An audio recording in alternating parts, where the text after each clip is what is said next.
तो दोस्तों, रोज़ की तरह लिखनी ब्लॉग में सबका हार्दिक स्वागत है। सबके मंगल भविष्य की कामना के साथ बड़ों को मेरा सादर नमस्कार, छोटों को मेरा आशीर्वाद। में ठीक हूँ, आशा करता हूँ कि आप ठीक होंगे। दोस्तों, आज के रामचरितमानस के बालकांड के प्रसंग में जब भगवान राम, लक्ष्मण और विश्वामित्र जो है जनक नगरी में उनका प्रवेश होता है,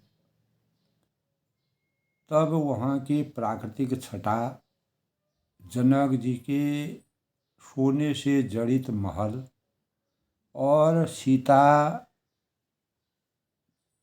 की सुंदर भवन को देख करके भगवान के अंतःकरण में अपार सुंदर भावों का सृजन होता है और वहाँ के प्राकृतिक सौंदर्य की आभा से उनके जीवन में जो अनेक रसों का रसास्वादन करते हैं, फुलवाड़ी देखने और अनेक प्रकार के पशु हैं, पक्षी हैं, और पूर्ण वातावरण का जब वह दर्शन करते हैं, तब विश्वामित्र जी का राजा जनक जी उनको आदर सम्मान के साथ बुलाते हैं और उनको सम्मान देते हैं और उनसे अपना परिचय करते हैं। तुलसीदास जी ने मर्यादा पुरुषोत्तम भगवान राम जी की सीता के स्वयंवर में और राजा जनक जी को ये भी बताया था कि मेरे यज्ञ की रक्षा के लिए मैंने दशरथ के पुत्र राम और लक्ष्मण को अपने सानिध्य में दे रखा और सीता के स्वयंवर का समाचार सुनकर जब ताड़िका है, सुबाहु है और मारीच का वध करके जब पूरा वातावरण स्वच्छंद हो गया, तब स्वयंवर में जाने का निश्चय हमने किया। तो राम लखन दो बंधु बरौ, रूपशील बर धाम, मख राख्यों सब साखी, जग जीते असुर संग्राम। यानी मैं राम और लक्ष्मण दोनों श्रेष्ठ रूपशील बल के धाम हैं। सारा जगत इस बात का साक्षी है कि इन्होंने युद्ध में असुरों को जीतकर मेरे यज्ञ की रक्षा की। और जगत में जहाँ तक जितने भी चर और अचर प्राणी हैं, वे सभी को प्रिय हैं और मुनि की रहस्य भरी वाणी सुनकर श्री राम जी के मन ही मन मुस्कुराते हैं और हंसकर संकेत करते हैं कि रहस्य खोलिए नहीं कि हम कौन हैं, क्या हैं। और तब मुनि ने कहा कि हे रघुकुल के शिरोमणि महाराज दशरथ जी के ये पुत्र हैं और ये रघुकुल के शिरोमणि हैं। मेरे हित के लिए राजा ने इन्हें मेरे साथ भेजा है, मेरे सानिध्य में भेजा है। और जब राक्षसों का आधिपत्य हो गया था, राक्षस जो है पूर्ण रूप से इस सृष्टि में दुराभावों के विचारों से, भावों से, कार्यों से सभी नर नारियों और यहाँ तक कि देवों को भी परेशान कर रहे थे। तो ऐसे ऐसे परिवेश को हमेशा के लिए अंत करने के लिए मैंने भगवान राम लक्ष्मण को अपने सानिध्य में रखा। तब कहु नाथ सुंदर दो बालक, मुनिकुल तिलक की नृपकुल बालक, ब्रह्म जो निगम नेत कही गावा, उभय बेश धरी की सोई रावा। यानी हे नाथ कहिए, ये दोनों सुंदर बालक। जनक जी जब विश्वामित्र से पूछते हैं कि ये दोनों सुंदर बालक और जो अद्भुत स्वरूप जिनका है और किसी राजवंश के पालक के स्वरूप में दिख रहे हैं, अथवा जिनका वेदों में भी, हमारी नीतियों में, हमारे वेदों में नीति कहकर गान किया जाता है, मान सम्मान किया जाता है, वह ब्रह्म को युगल रूप में धरकर हमें अपने जीवन को कैसे चरितार्थ करना चाहिए। मेरा मन जो स्वभाव से ही वैराग्य का रूप लिए हुआ है, मैंने पूरे राज पाठ को छोड़ करके संन्यास और वैराग्य के भावों से परमात्मा की प्राप्ति और इस सांसारिक जीवन में मानवता के भावों को संचार करने के लिए राम और लक्ष्मण को अपने सानिध्य में रखा। तो इस तरह मंत्रमुग्ध होकर, जैसे चंद्रमा को देखकर चकोर एकटक नज़र से चकोर को देखते रहते हैं, इसीलिए मैं आपसे सत्य या निश्चल भाव से पूछता हूँ, हे नाथ बताइए। यानी तो इनको देखने ही अत्यंत प्रेम के वश होकर मेरे मन में जबरदस्ती ब्रह्म सुख की त्याग की भावनाओं का संचार हो जाता है। तो मुनि ने हंसकर कहा कि राजन, आपने ठीक यथार्थ ही कहा है। जैसा आपने सोचा है, जैसा विचारा है, वह उचित है, क्योंकि आपका वचन मिथ्या नहीं जा सकता है। अगर आप जो बात कह रहे हैं तो वह जगत में जहाँ तक जितने भी प्राणी हैं, नर हैं, नारायण हैं और सभी भगवान के प्रिय हैं। मुनि की रहस्य वाणी, इस प्रकार की वाणी को सुनकर रामचंद्र जी मन ही मन मुस्कुराते हैं और अद्भुत आनंद।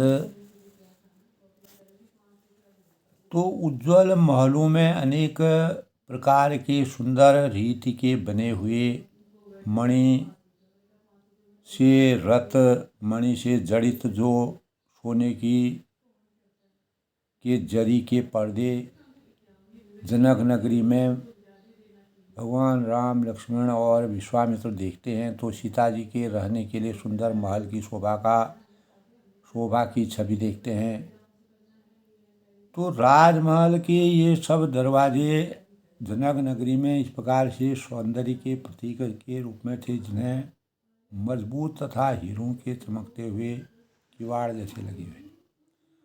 तो वहाँ मातहत यानी राजाओं, नटों, मागधों और भाटों की भीड़ लगी रहती है। जब भगवान राम, लक्ष्मण और विश्वामित्र जी ने जनक नगरी की आभा को देखा, घोड़ों और हाथियों के लिए बहुत बड़ी बड़ी घुड़शालाएँ और राजशालाएँ, फील खाने जिनको कहते हैं, बने हुए थे, जो सब समय घोड़े, हाथी और रथों, उस समय उसी का घोड़े, और आज के परिवेश में घोड़े हाथियों से काम कम लिया जाता है। आज सब यात्रा के साधन हो गए, उस समय हमारे सवारी के साधन यही थे। तो सुर सचिव सेना बहुतेरे, नृपगण शरीर सदन कर चेरे, पुर बाहिर सर सही समीपा, उतरे जाता बिपुल। तो बहुत से शूरवीर मंत्री और सेनापति हैं, उन सबके घर भी राजमहल सरीके ही हैं। और नगर के बाहर तालाब और नदी के निकट जहाँ तहाँ बहुत से राजा लोग उतरे। तो आमों का एक अनुपम बाग देखकर मर्यादा पुरुषोत्तम भगवान रामचंद्र जी ने ऐसी इच्छा व्यक्त की कि सब तरह से सुहाना था। विश्वामित्र ने कहा कि सुजान रघुवीर यहाँ पर विश्राम करें, आराम करें, सुंदर छवि का रसास्वादन करें। तो कृपा के धाम श्री रामचंद्र जी बहुत अच्छा। तब उन्होंने मुनि का आशीर्वाद माना। तो भले ही नाथ कहीं कृपा निकेता, उतरेता मुनि बंध समेता, विश्वामित्र महामुनि आई, समाचार मिथिलापति पाए। तो जब भगवान राम और लक्ष्मण और विश्वामित्र के आने का शुभ समाचार जनक जी को मालूम हुआ, तो कृपा के धाम श्री रामचंद्र जी के आगमन पर उन्होंने अपार संतोष की अनुभूति की और मुनियों के समूह के साथ वह मिथिलापति जनक जी के समाचार पाए। तो महामुनि विश्वामित्र वहाँ पर आए हैं करके उनको यह समाचार मिला। तब उन्होंने संग सचिव शुचि भूरि भटौ भूषर बर गुण ज्ञान, चले मिलन मुनि नायक ही मुदित राव ही भान। तो तब उन्होंने पवित्र हृदय के ईमानदार स्वामी भक्त मंत्री बहुत से योद्धा श्रेष्ठ ब्राह्मण गुरु शतानंद और अपनी जाति के श्रेष्ठ लोगों को साथ बुलाया। इस प्रकार प्रसन्नता के साथ मुनियों के स्वामी विश्वामित्र जी से वह मिलने के लिए जनक जी गए। तब उन्होंने राजा ने मुनि के चरणों पर नतमस्तक किया और मान सम्मान किया और उनसे कुशल पूछी। मुनियों ने स्वामी विश्वामित्र ने प्रसन्न होकर आशीर्वाद दिया। कीन प्रणाम चरण धरिमा था, दीन आशीष मुदित मुन्ना था, विप्रबंध सब सादर बंदी, जान भागी बड़ रावनंदी। तो फिर सारी जो ब्राह्मण मंडली को आदर सहित प्रणाम किया और अपना बड़ा भाग्य जानकर राजा आनंदित हुए। तो तब कुशल प्रश्न कहीं बार ही बारा, विश्वामित्र में कहीं बैठा रहा। ते अवसर आए दो भाई, गए रहे देखन फुलवाई। तब बार बार कुशल प्रश्न पूछने पर आचार विचार के साथ एक दूसरे के हाल समाचार प्राप्त करने की इच्छा जो थी, राजा को वहाँ बैठाया विश्वामित्र जी ने। और उसी समय दोनों भाई वहाँ पर फुलवाड़ी देखने के लिए गए थे। तो उनका दिव्य शरीर श्याम और गौर शरीर को देख करके दोनों कुमारों को नेत्र में जो अपार सुख की अनुभूति हुई है और सारे विश्व के चित्त को चुराने वाले भगवान का स्वरूप देखते ही जनक जी आश्चर्य अपने मन में मंत्रमुग्ध हुए। उठे सकल जब रघुपति आए, विश्वामित्र निकट बैठाए। जब रघुपति आए फुलवाड़ी देखने के लिए, वहाँ के सुंदर सौंदर्य को देखने के लिए गए थे, तभी उनके रूप और तेज को देखकर उठकर खड़े हो गए और विश्वामित्र जी ने उनको अपने पास भगवान को बैठाया। भये सब सुखी देख दो भाता, बाल विलोचन पुलकित गाता, मूरति मधुर मनोहर देखी, भयं विदेव विदेव विषय। तो दोनों भाइयों को देखकर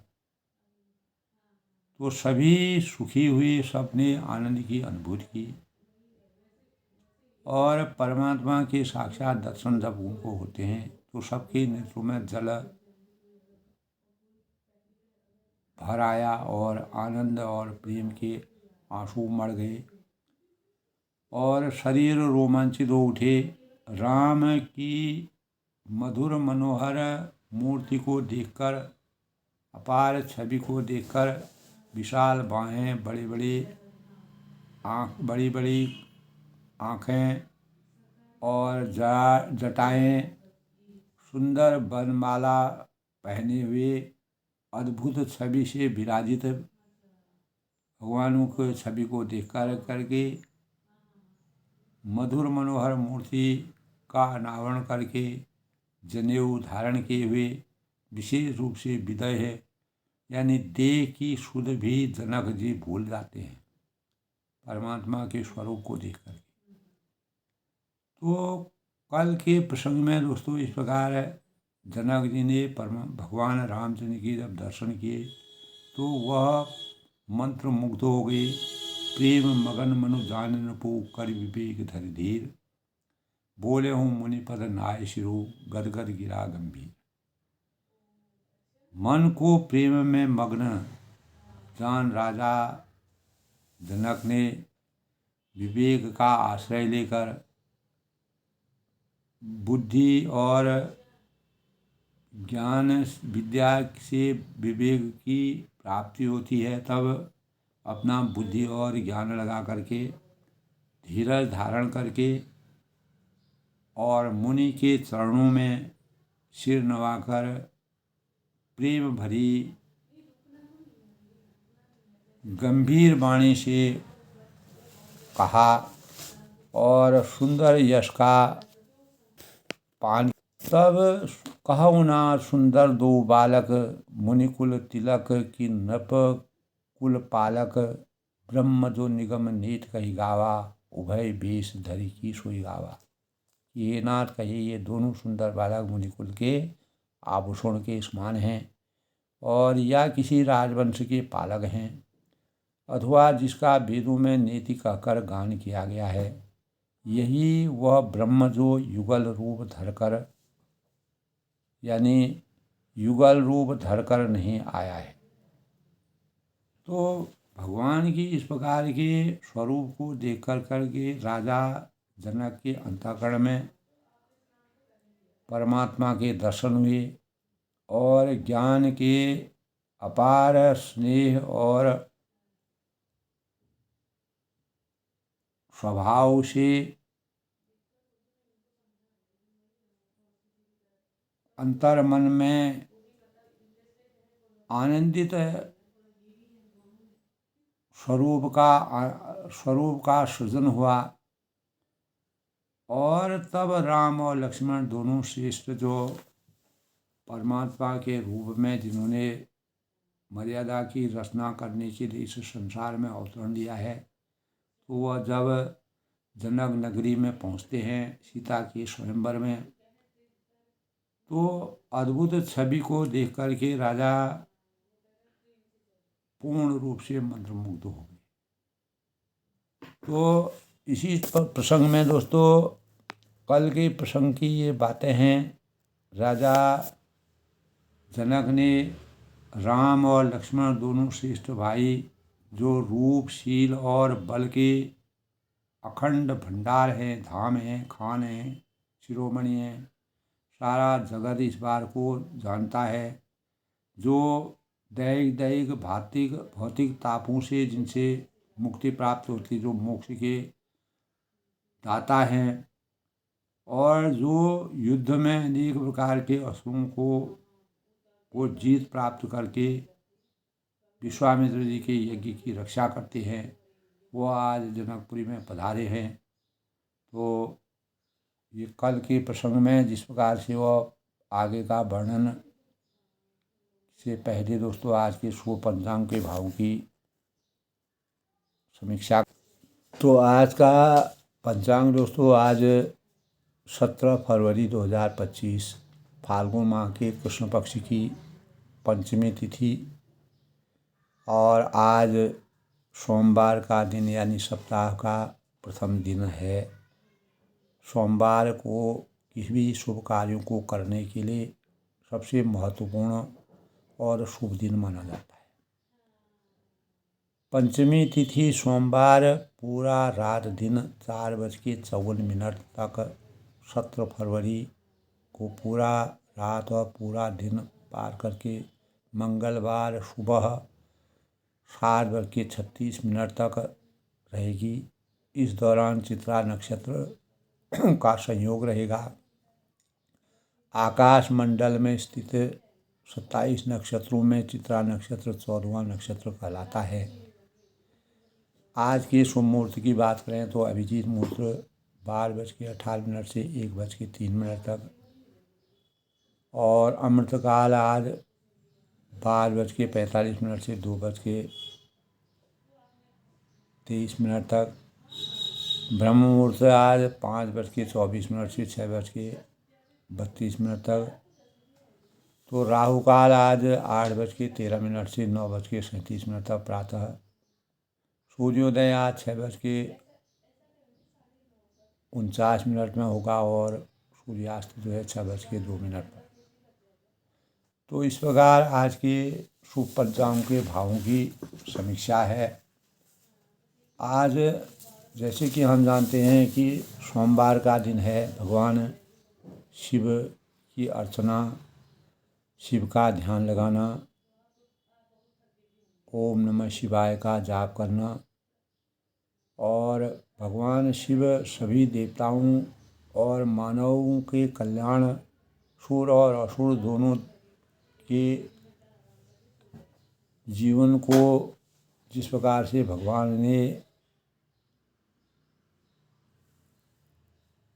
अपने यानी सभी देवताओं के कल्याण के लिए समुद्र मंथन के समय विषपान तक किया था, और इस सांसारिक जीवन के समस्त कष्टों को, दोषों को, बुराइयों को अपने ऊपर समाहित करके लोक कल्याण का कार्य भगवान शिव ने किया था।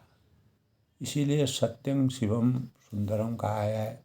शिव ही सत्य है, सत्य ही सुंदर है।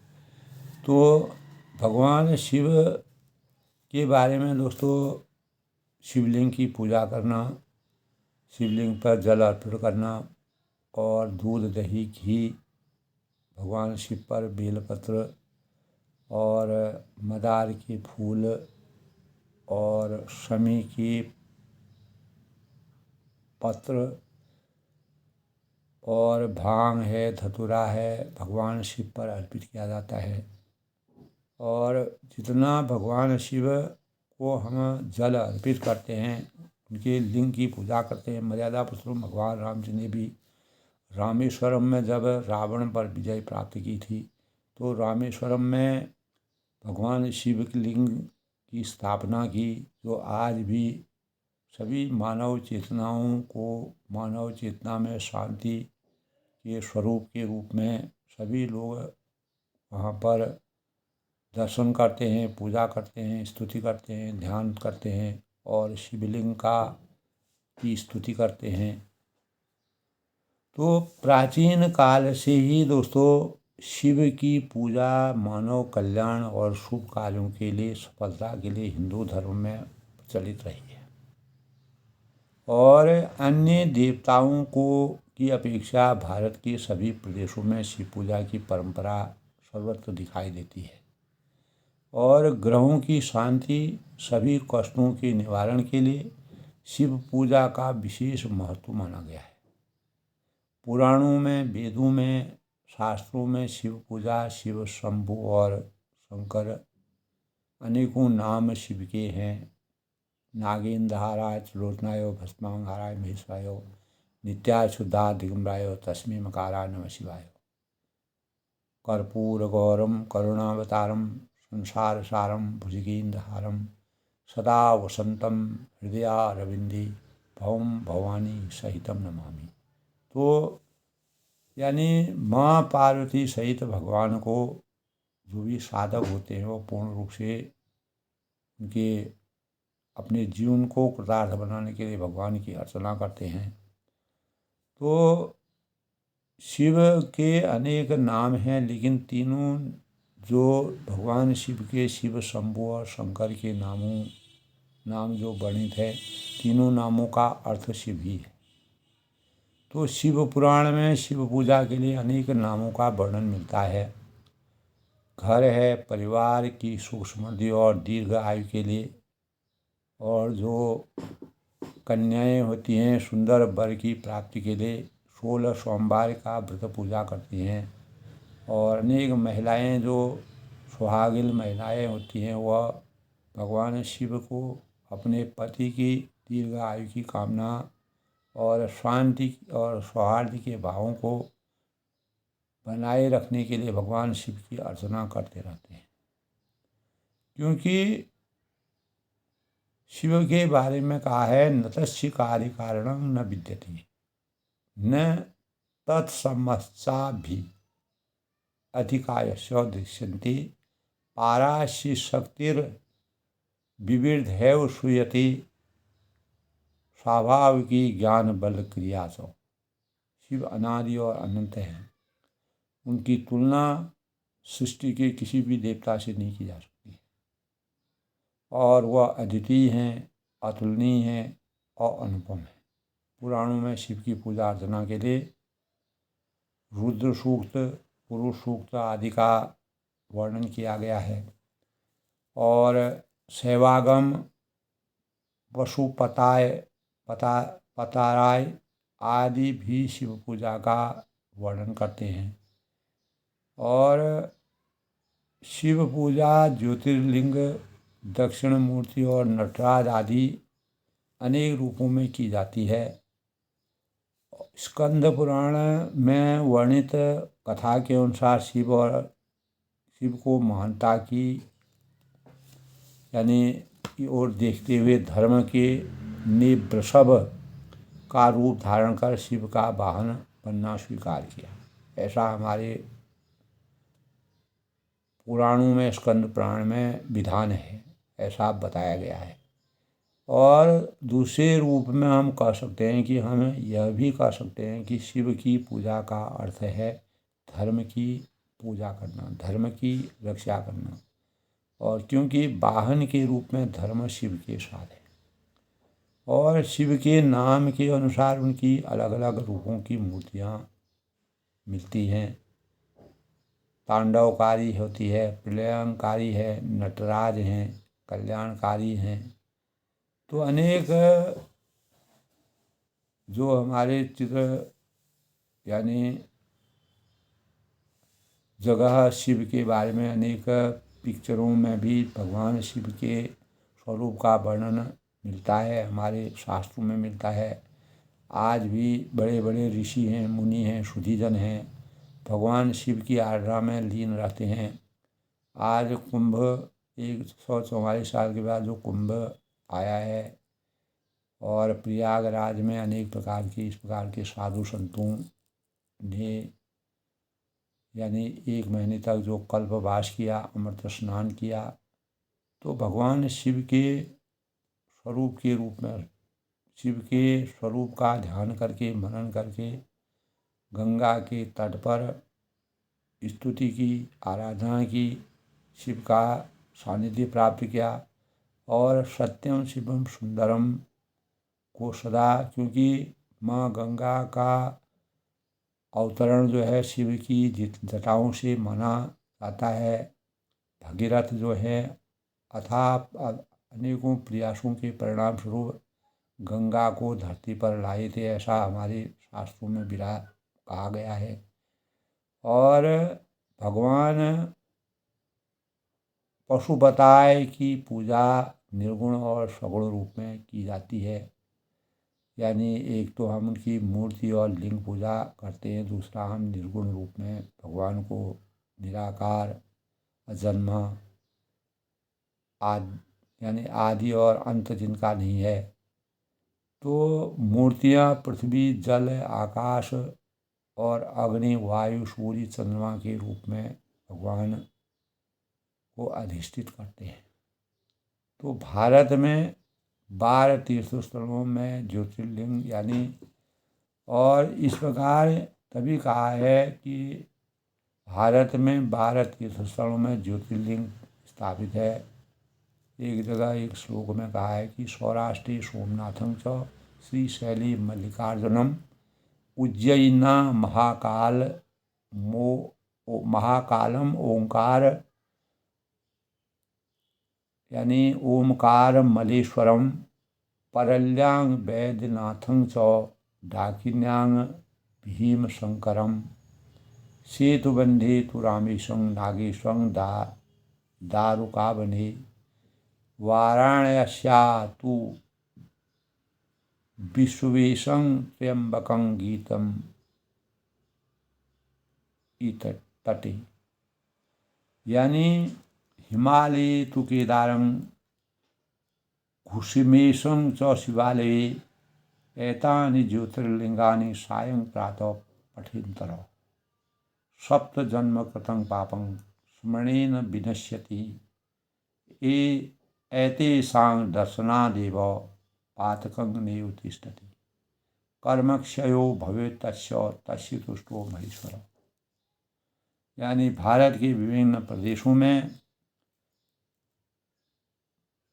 महादेव शिव के 12 ज्योतिर्लिंग प्राचीन काल से स्थापित है। इनमें सोमनाथ है, मल्लिकार्जुन है, ओंकारेश्वर है, केदारेश्वर है, विश्वेश्वर है, वैद्यनाथ है, रामेश्वर है और धूसमेश्वर है और त्र्यंबकेश्वर है, नागेश्वर है, महाकालेश्वर है।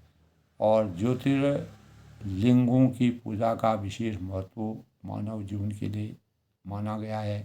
चारों दिशाओं में स्थित ज्योतिर्लिंग भारत की सुरक्षा करते हैं और इनके अतिरिक्त विश्वनाथ मंदिर, काशी और कैलाश स्थित मंदिर शिव के प्रिय स्थान माने जाते हैं। और भगवान रामचंद्र जी ने जब लंका पर आक्रमण करने से पूर्व रामेश्वरम में शिव की पूजा की थी और स्वयं रावण शिव का परम भक्त था। प्राचीन काल से ही शिव की पूजा देश के कोने कोने में प्रचलित है और दक्षिण में पंचतत्व के सम्मिलित रूपों में पंचलिंगों का प्रतीक मानकर पूजा शिव की जाती है। और शिव पूजा देवताओं में सबसे प्रचलित मानी गई है। असुर भी भक्ति भाव से शिव पूजा करते हैं। सभी अपने अपने प्रचलित रूप में शिव पूजा करते हैं। शिव पूजा के लिए प्राचीन ग्रंथ हैं। पुराण में विस्तृत रूप से शास्त्र भक्त वर्णन किया गया है और यहाँ संस्कृत मंत्रों से अनेक श्लोकों के साथ शिव पूजन का वर्णन किया गया है। तो ललाटे तिलकं कृत्वां संध्या कर्मं समाचरेत् अकृत्वा भाल तिलकं च तस्य कर्मं निरर्थकम्। यानी यथास्थान बैठकर तिलक करना चाहिए। अपने रीति रिवाज के साथ, मान सम्मान के साथ, संस्कारों के अनुसार तिलक के लिए लौंग है, चंदन है, भस्म और मिट्टी का इस्तेमाल कर भगवान शिव पुराणों के अनुसार और ललाट में ये सब चीज़ लगाने से पहले भस्म से मंत्रों से अभिमंत्रित कर लेना चाहिए और भस्म को बाएं हाथ की हथेली पर रखकर अभिमंत्रित करना चाहिए, ऐसा विधान है। अभिमंत्रित करने के लिए निम्न श्लोक, एक श्लोक हमें उस श्लोक का पाठ करना चाहिए। ओम अग्निरिति भस्म, ओम वायुरिति भस्म, ओम जलमिति भस्म, ओम स्थलमिति भस्म, ओम ज्योतिर्मेति भस्म और ओम सर्व वा इदं भस्मं, ओम मन एतानि चक्षुषि भस्मानीति। अभिमंत्रित करने के बाद ओम नमः शिवाय का उच्चारण करके मस्तक, गर्दन और हृदय पर भस्म लगाना चाहिए और भगवान शिव की आराधना करनी चाहिए और शिव को प्रिय रुद्राक्ष की माला अवश्य धारण करनी चाहिए। पूजा में शिव को प्रिय वस्तुएं बिल्व पत्र है, श्वेत मदार है, धतूरा है आदि भी अर्पण करना चाहिए। शिवलिंग व मूर्ति का जलधारा गिराने का भी विशेष महत्व शिव पूजा में किया गया है। शिव आज सोमवार के दिन भगवान शिव की पूजा करने का विधान है। आज के प्रसंग में रामचरितमानस में मुनि तव चरण देख तव राऊ, कही न सकौ निज पुण्य प्रभाऊ, सुंदर श्याम गौर दो भ्राता, आनंद हूँ के आनंद दाता। राजा ने तब मुनि विश्वामित्र से कहा कि आपके चरणों के दर्शन कर मैं अपना कही न सकूँ निज पुण्य प्रभाव। मैंने जो पुण्य प्राप्त किया है उसका मैं अपने भावों से वर्णन करने में असमर्थ हूँ। सुंदर श्याम गौर भ्राता आनंद हूँ के आनंद आता। और जो सुंदर श्याम और गौर वर्ण के दोनों भाई आनंद को भी आनंद देने वाले हैं, यानी आनंद आनंद, अपार आनंद, परमानंद की प्राप्ति इनसे हमारे चित्त में जो परमानंद की प्राप्ति हो रही है, इनके प्रीति पर परस्पर पावनी, कहीं न जाए मन भावन सुहावनी। सुनौ नाथ का मुदिर विदेहु ब्रह्म जीव सहस्र। इनकी आपस की प्रीति बड़ी पवित्र और सुहावनी लग रही है। वह मन को बहुत भाती है, सुंदर लगती है। और वाणी से मन सा वाचा कर्मणा उनकी वास्तविकता के भावों का संचार करने में हम असमर्थ हैं। और जनक जी आनंदित होकर कहते हैं कि हे नाथ सुनिए, ब्रह्म और जीव की तरह इनमें स्वाभाविक प्रेम है। तो पुण्य पुण्य प्रभु ही चितव नर नाहु, पुलक गाद गुर अधिक उछाहु। मुनि प्रशंसी नाय पद शीशु, चल्यों लगाए नगर अवनीश। राजा बार बार प्रभु को देखते हैं और दृष्टि वहाँ से हटना ही नहीं चाहती है। एकटक नज़र से परमात्मा का ध्यान कर रहे हैं, साक्षात स्वरूप को देख रहे हैं। प्रेम से शरीर पुलकित हो रहा है और हृदय में अपार उत्साह है। राम के रस में पूर्ण रूप से निमग्न हो गए हैं। और मुनि प्रशंसा नाय पद शीशु, मुनि की प्रशंसा करके और उनके चरणों में सिर नवाकर राजा उन्हें नगर में ले जाते हैं, प्रवेश कराते हैं। सुंदर सदन सुखद सगाला, कहाँ वास ले दीन भुआला। करि पूजा सब विधि से उकाई, गयहूँ राव ग्रह विदा कराई। तो एक सुंदर महल जो सब समय सभी ऋतु में सुखदायक है, सुख की अनुभूति करने वाले हैं। राजा ने उन्हें ले जाकर ठहराया उस जगह पर, उस स्थान पर, उस रमणीय स्थान पर। तदंतर करि पूजा सब विधि से उकाई, सब प्रकार से भगवान मन वचन और वाणी से भगवान की पूजा और सेवा करके राजा विदा मांगकर अपने घर ऋषय संग रघुवंश मणि, करि भोजन विश्राम। बैठे प्रभु भाता सहित, दिवस रहा भजन। तब रघुकुल के श्रेवणी यानी रघुकुल के धुरंधर, रघुकुल के श्रेष्ठ शिरोमणि प्रभु श्री रामचंद्र ने ऋषियों के साथ भोजन करके विश्राम करके भाई लक्ष्मण सहित वह बैठे प्रभु भाता सहित और दिवस रहा भरिजाम। और उसमें पहर भर दिन रह गया था, यानी 1 घंटे के लिए समय रह गया था। लखन हृदय लालसा विशेषी, जाय जनकपुर आए देखी। लक्ष्मण जी के हृदय में विशेष लालसा थी। कोई भी नई जगह पर जाते हैं तो अनेक प्रकार के देखने के भाव होते हैं, वहाँ के वातावरण को, वहाँ के परिदृश्य को, वहाँ के स्वरूप को। तो जाए जनकपुर आयु देखी, जाकर जनकपुर को देखाए। और प्रभु भाई बहुरी मुनि सकुचाए, लेकिन परंतु प्रभु श्री राम जी का डर है, फिर मुनि ने भी सकुचाते हैं। मुनि से एक कदम भी आगे नहीं बढ़ सकते हैं, बिना मुनि की आज्ञा के वह कोई भी कार्य नहीं कर सकते हैं।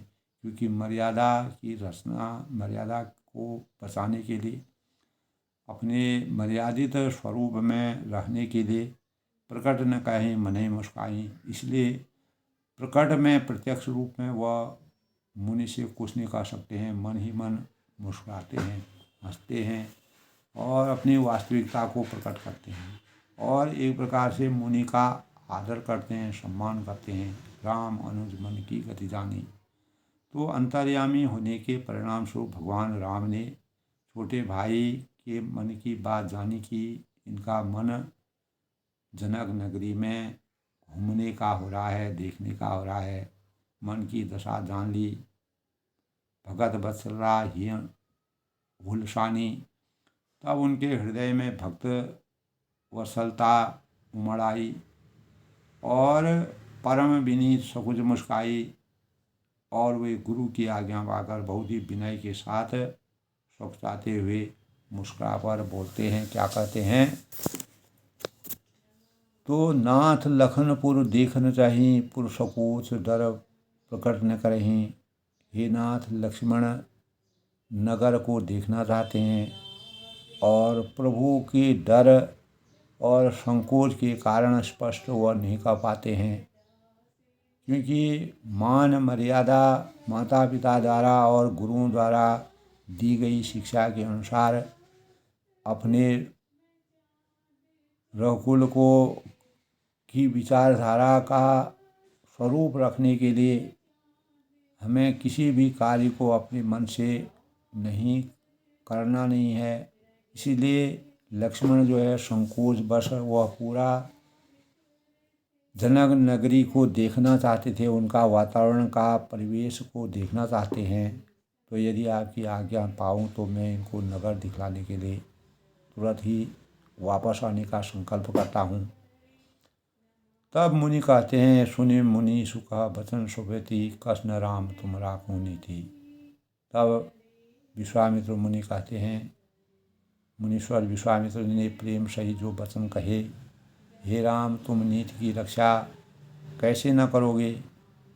तुम्हारे अंतःकरण में जो नीति मर्यादा गुरुओं के प्रति, अपने माता पिता संस्कारों के प्रति जो स्वच्छंद भाव आपके अंतःकरण में है, तुम धर्म की नीति को, धर्म की मर्यादा को, धर्म की धूरी को धारण करने वाले हो, उसका पालन करने वाले हो। धर्म हेतु पालक तुम दाता, प्रेम विवश सेवक सुखदाता, और प्रेम से वशीभूत होकर तुम सेवकों को सुख देने वाले हो। तो यह संसार जो है अज्ञान रूपी अंधकार से ज्ञान रूपी प्रकाश की ओर आपके दर्शन मात्र से ही अद्भुत छवि विराजमान हो गई। जाय देख आयहु नगर। तब विश्वामित्र ने उनके आदर्श को, संस्कारों को और भगवान के रूप में जो अवतीत हुए थे, इस मानव रूप में अवतीत होकर के जिस प्रकार के मानवता के लिए किस प्रकार से अपने जीवन को अपने गुरुओं के सानिध्य में, अपने माता पिता के वचनों का पालन करते हुए कार्यों को करना चाहिए, ऐसे भावों का वर्णन किया है। तुलसीदास ने जाय देख आयहु नगु, तब विश्वामित्र जी ने उनको नगर देखने की आज्ञा दी और अपने सुंदर स्वरूप का, अपने वास्तविक साकार जो दर्शन है उसको दिखा करके पूरे जनक नगरी के नर हैं, नारी हैं और अनेक मनीषी हैं और पशु हैं, पक्षी हैं, सबके अंतःकरण में भगवान की पराकाष्ठा के भावों का संचार होगा और इस स्वरूप को देख करके सब लोगों के नेत्रों में सुख की अनुभूति होगी और मुनि के चरणों में वंदना करके, आराधना करके, और बालकों ने झुंड इन सौंदर्य की अत्यंत शोभा देखकर, जो दोनों बालकों का स्वरूप था, ऐसे स्वरूप का अनावरण देखकर उनके नेत्र और मन, इनकी माधुरी यानी सुख के निधान दोनों ही भाई जाकर नगर देख आओ, यह मुनि ने उनसे कहा और अपनी सुंदर मुख दिखाकर सब नगरवासियों को, जो उनके अंतःकरण में जो है ज्ञान रूपी प्रकाश का संचार करके नेत्रों जो एकटक नज़र से आपको देखते रहेंगे, उनके नेत्र सुख का अनुभव करेंगे और मान सम्मान के प्रति उनका आदर और आपके स्वरूप की जब किरणों की छाप उनके अंतःकरण में पड़ेगी तो पूरा परिवेश बदल जाएगा। यानी जनक नगरी में अद्भुत अवध वहाँ जहाँ राम निवासु, दिवस वहाँ जहाँ भानुवासु। भगवान रामचंद्र जी इस समय जनकपुरी में हैं, लेकिन इस समय वहाँ अयोध्या का जैसा ही स्वरूप हो रहा है, क्योंकि भगवान जहाँ जाते हैं वहाँ वह अवध बन जाता है, अवध हो जाता है। ऐसा परिवेश हो जाता है। जब चित्रकूट में थे, अनेक जंगलों में विचरण कर रहे थे, तब भगवान वहाँ भी अवध की जैसी परिकल्पना करती थी। लोगों को ऐसे भाव दिखते थे, यानी स्वर्ग को स्वर्ग बना देते थे और हर जगह अयोध्या का जैसा, अवध का जैसा वातावरण परिवेश बना देते थे। तो भगवान के साकार स्वरूप का जिस प्रकार से तुलसीदास ने वर्णन किया है, ये अभूतपूर्व है, अवर्णनीय है। और मानव चेतना को जगाने के लिए भगवानों ने जब त्रेता युग में जन्म लेकर के अनेक प्रकार के जो मानव चेतना को जगाने के भाव व्यक्त किए और मर्यादित रूप से कार्यों को करने की भावनाओं का स्वीकरण किया, वह हमारे जीवन के लिए एक प्रेरणा स्रोत के रूप में है। और परमात्मा की शक्ति और उनकी भक्ति, उनकी साधना, उनके स्वरूप, मानवता के साथ जो उन्होंने अपनी नीति, अपने धर्म, अपनी मर्यादा को निभाया, उसका समूल वर्णन जो तुलसीदास ने किया है, वह हमारे अंतःकरण के अज्ञान के अंधकार को ज्ञान के प्रकाश में बदलने के भावों का संचार होता है। तो आज के रामचरितमानस के बालकांड के प्रसंग में भगवान रामचंद्र की छवि से राजा जनक को के अंतःकरण में जो परमात्मा के अद्भुत स्वरूप का वर्णन, दिव्य दर्शन होता है, तो अपार सुख के स्वरूप में और पुलकायमान होकर के संतोषम परम सुखों की अनुभूति करते हैं। अपनी वाणी को विराम देते हुए भगवान श्री रामचंद्र की कृपा सभी पर बने रहे, सभी सुखी रहें, प्रसन्न रहें, खुश रहें। जय श्री राम, जय श्री राम, जय श्री राम।